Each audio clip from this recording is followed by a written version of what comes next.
Sinbad ने कहा। कुछ दिन आराम से रहने के बाद मैं पिछले कष्ट और दुख भूल गया था और फिर यह सूझी कि और धन कमाया जाए तथा संसार की विचित्रताएं और देखी जाए। मैंने चौथी यात्रा की तैयारी की और अपने देश की वे वस्तुएं जिनकी विदेशों में मांग है प्रचुर मात्रा में खरीदी।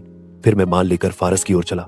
वहां के कई नगरों में व्यापार करता हुआ मैं एक बंदरगाह पर पहुंचा और व्यापार किया। एक दिन हमारा जहाज तूफान में फंस गया। कप्तान ने जहाज को संभालने का बहुत प्रयत्न किया किंतु संभाल न सका। जहाज समुद्र की तह से ऊपर उठी पानी में डूबी एक चट्टान से टकराकर चूर चूर हो गया। कई लोग तो वहीं डूब गए किंतु मैं और कुछ अन्य व्यापारी टूटे तख्तों के सहारे किसी प्रकार तट पर आ लगे। हम लोग एक द्वीप में आ गए थे। इधर उधर घूमकर हम लोगों ने वृक्षों के फल तोड़ तोड़ कर खाए और अपनी भूख मिटाई। फिर हम समुद्र तट पर आकर लेट गए और अपने दुर्भाग्य को कोसने लगे। किंतु इससे क्या होना था, हमें नींद आ गई और रात भर गहरी नींद में सोते रहे। सवेरे उठकर फिर द्वीप में घूमने और फल आदि इकट्ठा करने लगे। अचानक काले रंग के आदमियों की एक बड़ी भीड़ ने हमें घेर लिया।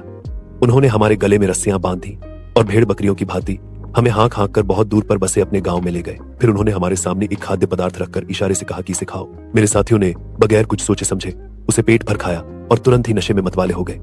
मैंने वह चीज बहुत कम खाई और काले लोगों की हरकतों को ध्यान से देखने लगा। मेरे साथी तो कुछ न समझ सके लेकिन मैंने समझ लिया कि इन लोगों की नीयत अच्छी नहीं है। फिर उन्होंने खाने के लिए हमें नारियल के तेल में पका हुआ चावल दिया।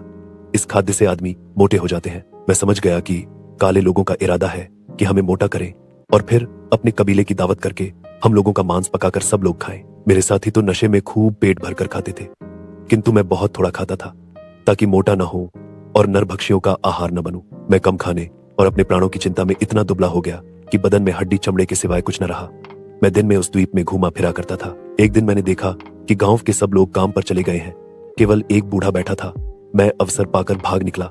बूढ़े ने मुझे बहुत देर चिल्ला चिल्ला कर बुलाया किंतु मैं न रुका। शाम को गांव में लोग आए तो मेरी खोज में निकले किंतु तब तक मैं बहुत ही दूर निकल चुका था।